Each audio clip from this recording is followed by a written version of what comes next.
Eu me chamo Stephanie Oliveira de Carvalho, bolsista de iniciação científica da professora doutora Lúcia Rodrigues, e hoje eu vou apresentar o trabalho intitulado Prevalência do excesso de peso em crianças da Rede Municipal de Ensino do Rio de Janeiro, uma comparação parcial dos resultados.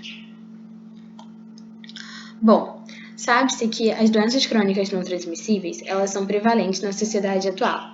E, segundo dados da Organização Mundial da Saúde, a isquemia cardíaca, um tipo de doença cardiovascular, se encontra em primeiro lugar na lista das 10 principais causas de morte no país, e a diabetes mellitus em quinto lugar desta mesma lista.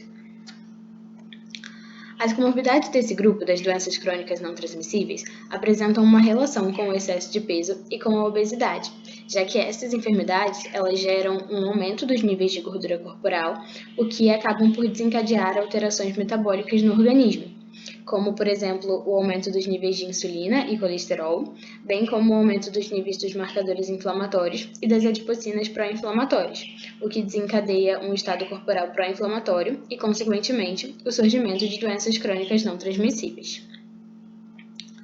É válido ressaltar que as doenças desse grupo das doenças crônicas não transmissíveis, elas podem ter início na fase da infância e se perpetuar até a fase adulta. Por esse motivo, visando a prevenção dessas enfermidades, escolares entre 6 e 19 anos foram definidos como a população-alvo desta pesquisa, já que os dados do Sistema de Vigilância Alimentar e Nutricional, SISVAN, indicaram que a prevalência do excesso de peso em crianças entre 5 e 10 anos foi de 34,5% e 33,7% entre os adolescentes. Porém, acredita-se que esses valores podem ser ainda mais elevados, visto que ocorreram modificações no cotidiano dos indivíduos durante a pandemia de Covid-19. Por esse motivo, faz-se necessário a realização da presente pesquisa, a fim de criar bases para a fundamentação de mudanças que possam reduzir esses valores. Diante disso, a pesquisa em questão objetivou comparar e verificar as alterações nos parâmetros antropométricos e também nos parâmetros de pressão arterial dos escolares matriculados em uma escola da Rede Municipal de Ensino da cidade do Rio de Janeiro em 2 períodos distintos, 2019 e 2022.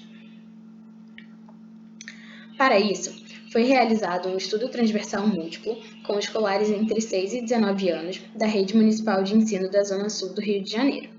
Foram excluídos desta pesquisa crianças com idade inferior a 6 anos, portadores de hipo ou hipertiroidismo, além de insuficiência renal, diabetes tipo 1, doenças genéticas e AIDS. Foram excluídas ainda escolares submetidas a tratamento neurológico ou que estivessem fazendo uso de corticoides e hormônios. Foram coletados dados de idade, sexo, peso em quilogramas, estatura em centímetros, IMC, estatura para idade, circunferência de cintura, circunferência abdominal, razão, circunferência da cintura e estatura, pressão arterial sistólica e também pressão arterial diastólica. As medidas antropométricas foram coletadas em triplicata de acordo com as técnicas padronizadas por Lohmann.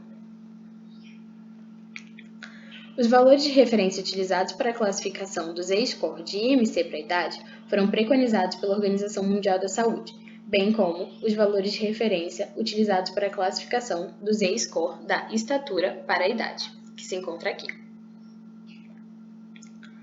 A classificação da pressão arterial seguiu os critérios da primeira diretriz de prevenção da aterosclerose na infância e na adolescência, onde os indivíduos foram classificados como pré-hipertensos ou hipertensos de acordo com o percentil em que se encontravam.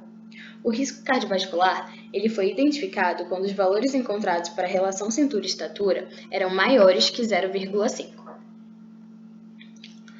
Para a análise estatística, realizou-se a análise descritiva com média, mediana, desvio padrão, valor máximo e mínimo, além da utilização do software AnthroPlus na versão 1.04, bem como o SPSS e o EpiInfo. Para a comparação das médias, foi feito o teste T, ou Mann-Whitney, após o teste de normalidade, e para as variáveis categóricas, o Q-quadrada. O nível de significância foi de p-valor menor que 0,05. Entrando nos resultados, em 2019 foram analisados 238 escolares, sendo 119 do sexo masculino e 119 do sexo feminino, classificados como 226 crianças e 12 adolescentes. Em 2022, foram analisados até o momento 94 escolares, sendo 49 do sexo masculino e 45 do sexo feminino, classificados como 93 crianças e 1 adolescente. A classificação entre crianças e adolescentes se deu por: escolares com idade inferior a 12 anos eram classificados como crianças, enquanto que os escolares com idade superior ou igual a 12 anos eram classificados como adolescentes. Na tabela 2, temos a análise descritiva, com média, mediana, desvio padrão, valor máximo e também o valor mínimo das variáveis contínuas dos escolares, tanto para o ano de 2019 quanto para o ano de 2022. A média de idade diminuiu, bem como a média dos valores para a circunferência de cintura em 2022.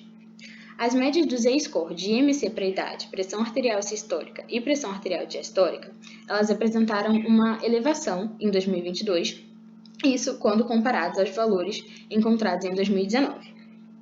Para o Z-score da estatura para idade, apresentou-se uma média semelhante em ambos os períodos, e a maioria dos escolares analisados eles estavam dentro dos padrões esperados.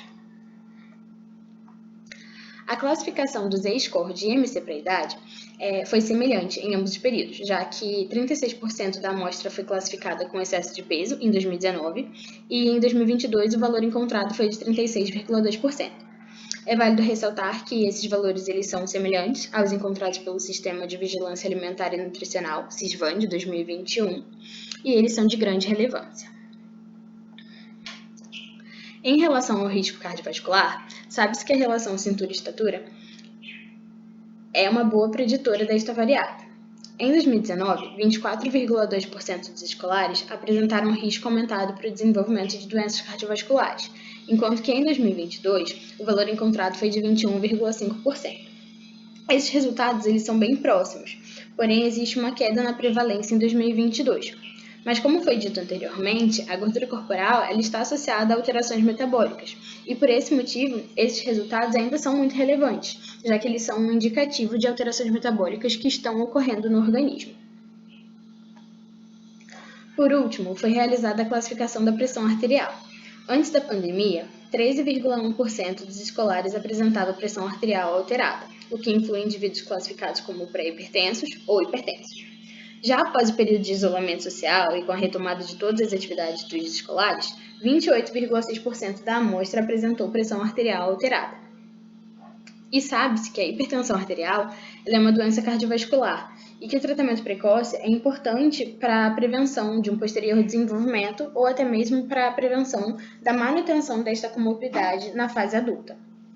Ressalta-se ainda que a elevação da pressão arterial ela está correlacionada com a obesidade abdominal e, por esse motivo, é importante que existam intervenções alimentares e também propostas que visem a redução desses valores da circunferência da cintura ainda na idade em que se encontram os escolares.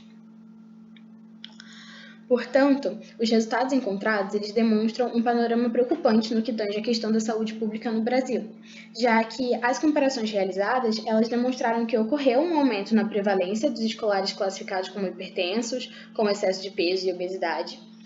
E, por esse motivo, é válido ressaltar que o país ele passa por um período de insegurança alimentar. E, por isso, é de suma importância que sejam realizadas intervenções nas escolas, com abordagem sobre alimentação saudável, além de monitoramento constante dos dados antropométricos desses indivíduos. Aqui nós temos as referências bibliográficas que foram utilizadas. E é isso, muito obrigada.